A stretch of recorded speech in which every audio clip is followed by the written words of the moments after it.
If you look at this, you will see that there are actually two plants in here, two for the price of one. Now, if at the end of the winter you want to plant these out in your garden, separate them, just pull them apart so that each has a good supply of roots. Time for something a little more rustic. Half a coopered barrel. Lovely word that, isn't, coopering? Making of barrels with these staves here with the metal hoops going round, holding them all together. Half a barrel here, drainage holes in the base so it doesn't turn into a bog garden through the winter, and again, multi-purpose compost. I'm using just 4 plants.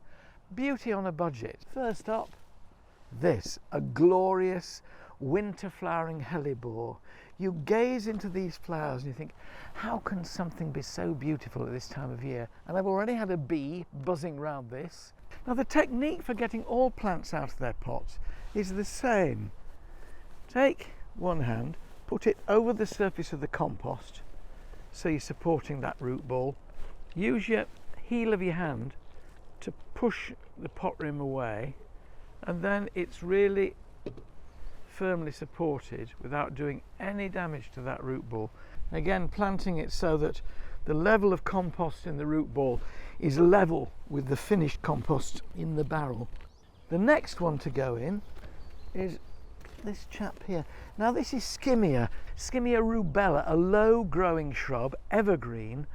And these flower buds are, I reckon, even more exciting and interesting than the flowers when they open, which are sort of little white stars. But it stays in bud for weeks and weeks and weeks. If you look at this, you will see that there are actually 2 plants in here, 2 for the price of 1.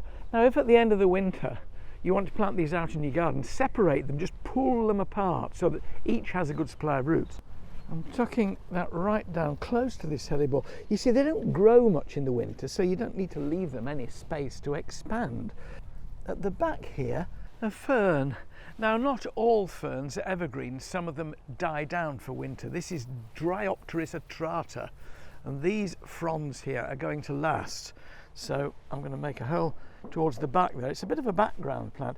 Don't be frightened of green in winter. It's really quite useful for showing off other colours. And alongside what's coming next, and that particular Skimmia, it will look really good.